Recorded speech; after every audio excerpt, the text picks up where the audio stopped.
Hello students, आज की video में मैं सभी विद्यार्थियों का बहुत बहुत स्वागत करता हूं। देखिए स्टूडेंट्स, इस समय हम लोग पढ़ रहे हैं प्रीपोजिशन। तो प्रीपोजिशन में हमने आपको पिछली वीडियो में प्रीपोजिशन के कई यूजेस मैंने आपको बताए थे। तो उन्हीं में से एक आपका है ओवर, यूज ऑफ ओवर। तो आज हम लोग समझेंगे कि हम लोग ओवर का प्रयोग कहाँ पर करते हैं, किस किस सिचुएशन में करते हैं। इसी बात को हम लोग इसमें समझेंगे। चलिए आइए हम लोग अब इसको समझते हैं। देखिए स्टूडेंट्स, जो हमारा ओवर प्रीपोजिशन होता है, तो ओवर का मतलब होता है, देखिए ओवर, ओवर का मतलब क्या होता है, के ऊपर। क्या होता है, के ऊपर। यानी कि ओवर का प्रयोग के ऊपर के अर्थ में किया जाता है। अब आपको ये समझना है कि हमें ओवर का प्रयोग कहाँ पर करना है। देखिए हम यहाँ पर एक डायग्राम के माध्यम से हम आपको समझाएंगे कि हम लोग ओवर का प्रयोग कहाँ पर करेंगे। तो देखिए स्टूडेंट्स, जब किसी वस्तु के ऊपर कोई वस्तु हो, ध्यान दीजिए, जब किसी वस्तु के ऊपर कोई वस्तु हो, आप लोग इसी डायग्राम के माध्यम से समझेंगे कि ओवर का प्रयोग कहाँ पर किया जाता है। तो इसको सही ढंग से समझेंगे। तो देखिए स्टूडेंट्स, मैंने आपको ये बताया कि जब किसी वस्तु के ऊपर कोई वस्तु हो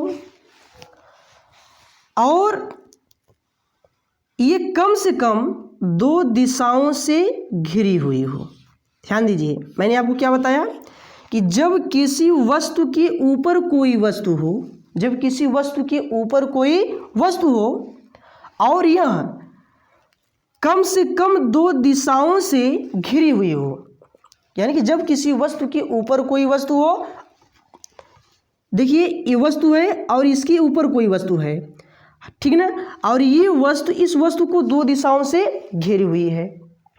यानी कि आपको इसमें ये समझना है कि जब किसी वस्तु के ऊपर कोई वस्तु हो और वह इसे कम से कम दो दिशाओं से घेरी हुई हो, तो ऐसी कंडीशन में वहां पर हम लोग ओवर का प्रयोग करते हैं। किसका प्रयोग करते हैं, ओवर का।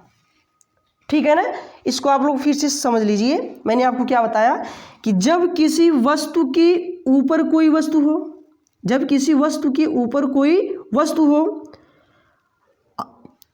और ये इसे कम से कम दो दिशाओं से घिरी हुई हो, तो ऐसी कंडीशन में वहां पर हम लोग किसका प्रयोग करेंगे, ओवर का प्रयोग करेंगे। ठीक है ना। देखिए जैसे हमने आपको एक यहाँ पर सेंटेंस लिख रहे हैं, तो आप लोग उसको समझिए अच्छे से। देखिए स्टूडेंट्स, जैसे हमने लिखा कि गंगा के ऊपर, गंगा के ऊपर एक पुल है। गंगा के ऊपर एक पुल है। अब देखिए इसमें क्या है कि गंगा के ऊपर एक पुल है, ठीक ना, और पुल उसे यानी कि गंगा जी के ऊपर पुल है, ठीक ना, और वो पुल जो है गंगा जी दो दिशाओं से घिरा हुआ है। तो ऐसी कंडीशन में हम लोग किसका प्रयोग करेंगे, यहाँ पर ओवर का प्रयोग करेंगे। क्योंकि मैंने आपको यहाँ पर यही बात समझाया है कि जब किसी वस्तु के ऊपर कोई वस्तु हो और इस वस्तु को, है ना, इस वस्तु को जो इसके ऊपर जो वस्तु हो वह इसे कम से कम दो दिशाओं से घिरी हुई हो, तो ऐसी कंडीशन में हम लोग वहां पर किस प्रीपोजिशन का प्रयोग करते हैं, ओवर का प्रयोग करते हैं। उसी तरीके से अब यहाँ पर मैंने एक सेंटेंस लिखा कि गंगा के ऊपर एक पुल है। अब गंगा जी के ऊपर पुल है, अब पुल क्या है उसे, यानी कि गंगा जी को पुल दो दिशाओं से घिरा हुआ है। तो इसलिए स्टूडेंट्स से यहाँ पर हम लोग ओवर का ही प्रयोग करेंगे, एबव का नहीं प्रयोग होगा। यहाँ पर हम लोग क्या लगाएंगे, ओवर लगाएंगे। गंगा के ऊपर एक पुल है, तो हम लोग जब इसको ट्रांसलेट करेंगे तो ये हो जाएगा there is a bridge, there is a, देखो गंगा के ऊपर एक पुल है तो there is a bridge over, क्या हो जाएगा यहाँ, over the Ganga, over the Ganga.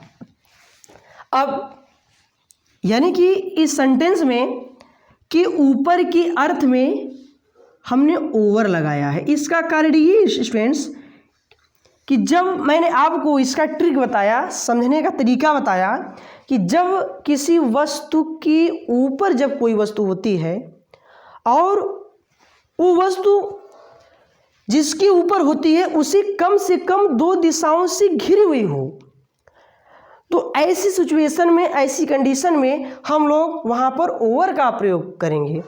तो ये सेंटेंस यहाँ पर लिखा हुआ है कि गंगा के ऊपर एक पुल है, इसको समझिए आप लोग कि गंगा के ऊपर एक पुल है, तो गंगा जी के ऊपर क्या है, पुल है। अब पुल जो है गंगा जी को 2 दिशाओं से घेरा हुआ है, इसलिए स्टूडेंट्स हम लोग यहाँ पर ओवर का ही प्रयोग करेंगे। जैसे नेक्स्ट एग्जाम्पल हम लोग देखते हैं इसका। जैसे हमने लिखा कि छत तुम्हारे सिर के ऊपर है, छत तुम्हारे सिर के ऊपर है। अब ध्यान दीजिए स्टूडेंट्स, छत तुम्हारे सिर के ऊपर है। अब यहां पर भी आ गया कि ऊपर, तो अब यहां पर भी हम लोग ओवर का ही प्रयोग करेंगे। क्यों? क्योंकि मैंने आपको क्या बताया था कि जब किसी वस्तु के ऊपर कोई वस्तु हो, है ना, और वह कम से कम 2 दिशाओं से घिरी हुई हो, तो ऐसी कंडीशन में हम लोग वहां पर जो है ओवर का प्रयोग करते हैं। अब जैसे देखिए सेंटेंस क्या है, छत तुम्हारे सिर के ऊपर है। अब मान लीजिए ये छत है और ये छत जो है हमारे सर के ऊपर है, लेकिन ये क्या किया है, हमको 2 दिशाओं से कम 2 दिशाओं से, यानी कि 3 दिशाएं हो सकती हैं, 4 दिशाएं हो सकती हैं, लेकिन कम से कम वो 2 दिशाओं से घिरा होना चाहिए। तो छत हमारे सर के ऊपर है, लेकिन छत हमें तो यानी कि 4 दिशाओं से हमको तो एक घिरा हुआ है, यानी कि हम छत से जो है 4 दिशाओं से घिरे हुए हैं। तो इसलिए स्टूडेंट्स यहाँ पर भी हम लोग ओवर का ही प्रयोग करेंगे। तो छत तुम्हारे सिर के ऊपर है, तो इसको जब हम लोग ट्रांसलेट करेंगे तो ये हो जाएगा द रूफ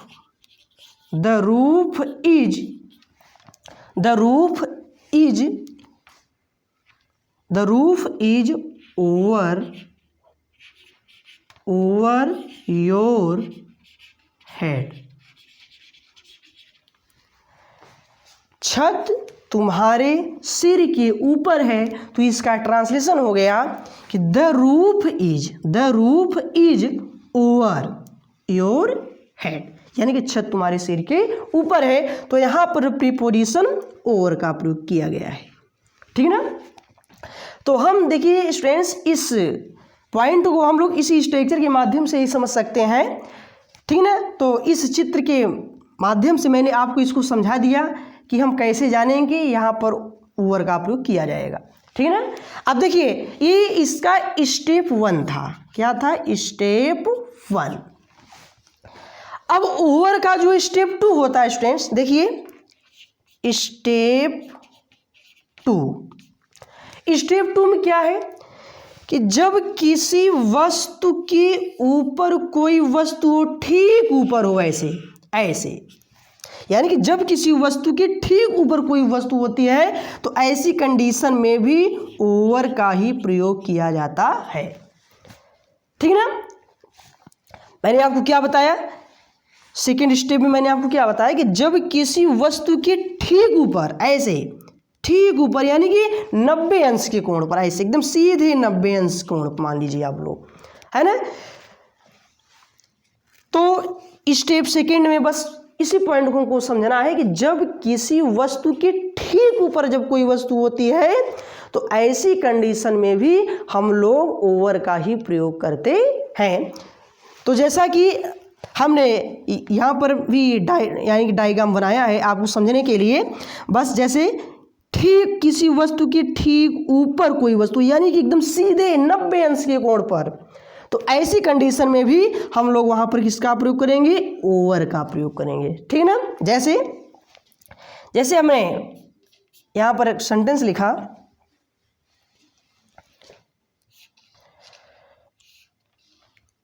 चिड़िया मेरे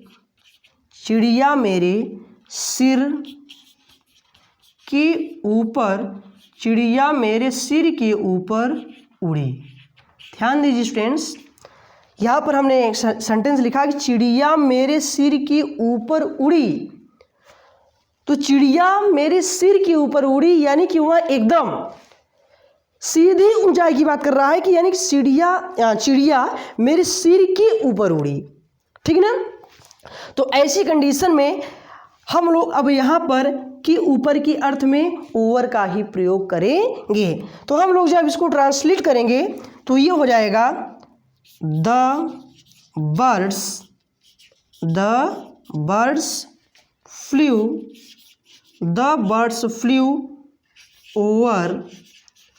ओवर माई हेड। चिड़िया मेरे सिर के ऊपर उड़ी, तो इसका ट्रांसलेशन हो जाएगा the birds flu over my head. तो ध्यान दीजिए स्टूडेंट्स, इस सेंटेंस से यानी कि कई चिड़िया हमारे सर के ऊपर उड़ी, तो इसलिए हमने यहाँ पर बर्ड्स कर दिया है। तो the birds flu over my head यानी कि चिड़िया मेरे सिर के ऊपर उड़ी। तो ऐसी कंडीशन में भी के ऊपर के अर्थ में हम लोग ओवर का ही प्रयोग करते हैं। तो ठीक है स्टूडेंट्स, अब हम उम्मीद करते हैं कि आपको ओवर का प्रयोग सही तरीके से समझ में आ गया होगा।